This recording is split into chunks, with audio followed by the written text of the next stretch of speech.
The British monarchy, an institution built on the bedrock of ritual and precedent, often finds its most compelling stories written not in the solitary quiet of a palace study, but in the dynamic, unpredictable theater of public life. On a day ostensibly dedicated to honoring the birth of a king, the narrative effortlessly and perhaps symbolically pivoted towards the future. The headline, King Charles' Birthday, William and Kate Steal the Spotlight in Wales, is more than just a piece of tabloid sensationalism. It is a concise summary of a day rich with subtext, a living tableau of a monarchy in careful, deliberate transition. This is not a story of rivalry, but one of complementary roles: the monarch who embodies the crown and the heirs who humanize it.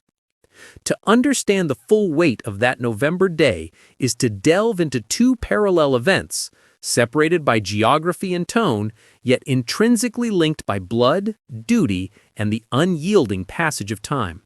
Part 1. The King at 75, a birthday of quiet resolve. The morning of King Charles III's 75th birthday dawned gray and damp over the sprawling estate of Sandringham. Unlike the Trooping the Colour, the grand, summer-scale public celebration of the sovereign's birthday, this November date was always destined to be a more private, reflective affair.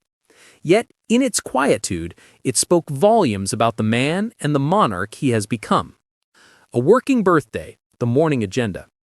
Contrary to the popular image of a king lounging in silk robes awaiting a parade of gifts, Charles's day began as most of his do, with work. Seated at the desk once occupied by his grandfather, George VI, the king was engrossed in his infamous red boxes, these ubiquitous leather cases containing everything from draft legislation and Foreign Office telegrams to confidential briefing papers, are the daily, unglamorous reality of the monarch's constitutional role. On his birthday, the boxes were a poignant reminder that for the sovereign, personal milestones are secondary to public service.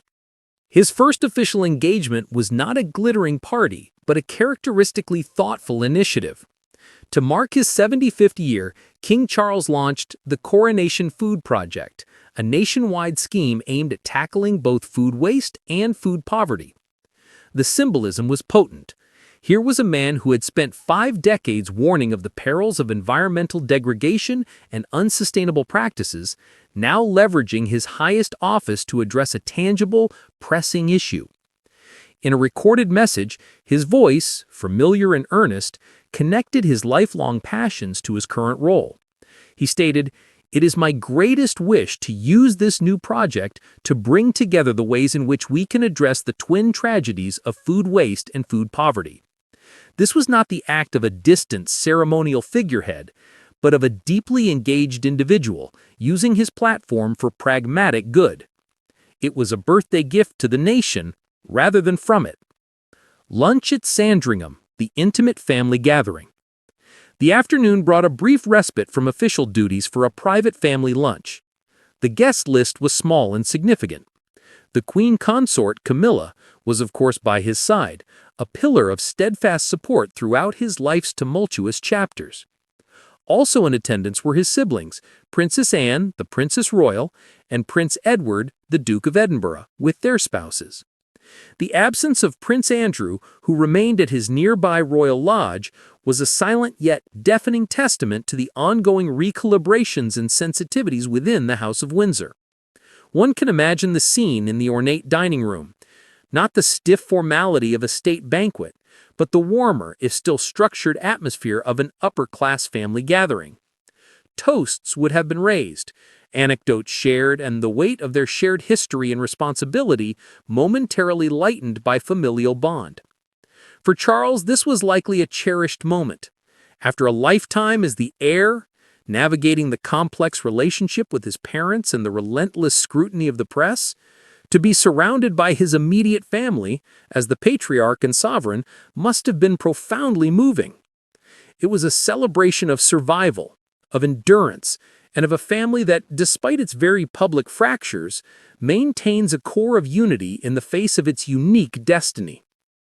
In the evening's interruption, when headlines collide with history, As the king enjoyed his birthday dinner, the first news alerts began to flash. In a vibrant community center in Swansea, thousands of well-wishers had gathered, not for him, but for his son and daughter-in-law. The television, in the corner of the room, perhaps muted, would have shown images of a roaring crowd, of a beaming Prince William kneeling to speak with a child, of Princess Catherine radiant in a coat of royal blue, laughing effortlessly. For a man who has spent a lifetime grappling with public perception, the sight of his heirs receiving such adulation could have provoked a complex cocktail of emotions.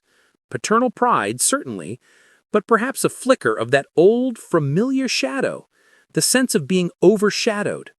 Yet those who know him well suggest a different interpretation.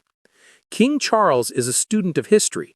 He understands the monarchy as a long game, an institution that must evolve to survive. The rapturous welcome for the Prince and Princess of Wales is not a threat to his reign, but a validation of its future. His legacy is secure not only in the reforms he quietly implements or the charities he champions, but in the seamless, popular succession he is helping to engineer. His quiet birthday was the calm, steady anchor. Their vibrant tour was the ship sailing confidently forward on the tide of public favor. Part 2. The Wales's Welsh Triumph, a masterclass in modern monarchy. If the king's birthday was a sonata in a minor key, the tour of Wales by the prince and princess was a full-bodied, joyous symphony. Their visit to Swansea was not merely a series of walkabouts and handshakes. It was a carefully choreographed, deeply authentic demonstration of what the 21st century monarchy can be. They didn't just steal the spotlight, they earned it watt by watt through a combination of emotional intelligence, strategic planning, and genuine human connection. Swansea, a sea of affection and the power of a moment. The choice of location was the first masterstroke. Swansea, a proud post-industrial city with a strong community spirit, provided the perfect backdrop. This was not about pomp in a palace, it was about presence in a community. From the moment William and Kate stepped out of their car, the energy was electric. The crowds, held back by cheerful stewards, were a sprawling, multi-generational tapestry. Union Jacks and the Red Dragon of Wales fluttered side by side. The couple's approach was a study in complementary styles. William, having shed some of the reserve of his youth, moved through the crowd with a confident, easy grace. He stopped to chat with veterans, his conversations appearing substantive rather than superficial, asking about their regiments and their experiences. He shared a laugh with a group of students, his own fatherhood seeming to make him more relatable to the younger generation.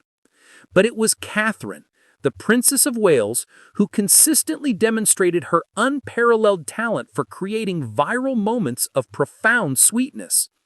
Dressed in a stunning recycled cobalt blue Catherine Walker coat, she was a vision of modern royalty, elegant yet approachable. The defining moment of the day, perhaps of the entire news cycle, came when she was presented with a large, colorful stuffed dragon by a shy little girl. Instead of handing it to an aide, Catherine knelt down, bringing herself to the child's eye level. The conversation was inaudible, but the body language was a universal language of warmth and respect. She hugged the toy, beaming with delight that was clearly unfeigned. That image, the future queen on her knees embracing a symbol of Wales offered by one of its youngest citizens, was worth 1,000 press releases. It was a perfect, unscripted metaphor for a monarchy seeking to lower its walls and meet its people where they are.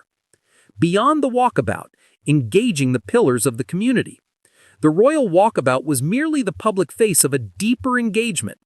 Their itinerary within Swansea was a targeted examination of the community's vital organs. They visited the Mardy Community Center, a hub of social and educational activities. Here, they didn't just cut a ribbon, they participated.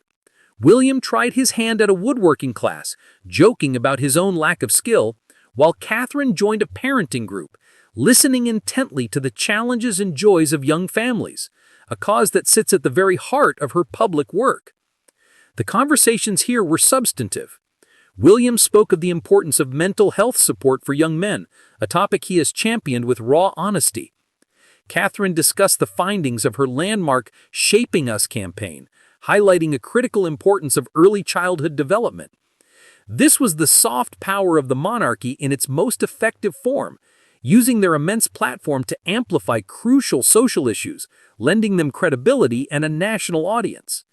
They were not distant patrons, but engaged advocates. The fashion diplomacy of the Princess of Wales. One cannot analyze the success of the Wales tour without acknowledging the potent semiotics of Catherine's wardrobe. Her fashion choices are never accidental. They are a form of nonverbal communication studied and decoded by millions. The royal blue of her coat was a direct and respectful nod to the Welsh flag, a detail not lost on the local press and public. It signaled that she had not simply arrived in Wales, she had arrived